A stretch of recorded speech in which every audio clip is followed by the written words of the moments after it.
Ed ora vi mostriamo un presepe che non ripropone soltanto la classica natività, ma anche quelle che sono le relazioni sociali in un piccolo paese del Trevigiano. Succede a Segusino.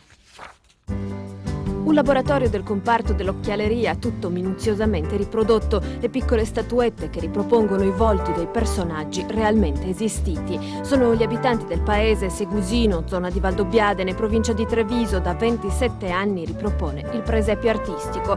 20.000 i visitatori, è realizzato su una superficie di 100 metri quadrati, accanto alla natività, quella della tradizione, i tanti momenti di vita quotidiana del secondo dopoguerra.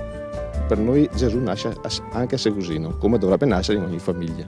Sono una ventina i volontari che da quasi 3 decenni, da agosto a dicembre, costruiscono il presepe. Il tema di quest'anno è Labore Fructus, dal lavoro provengono i frutti, per raccontare la storia recente di un territorio che si è visto rivoluzionato dall'industrializzazione dell'occhiale per vedersi poi abbandonato con la delocalizzazione.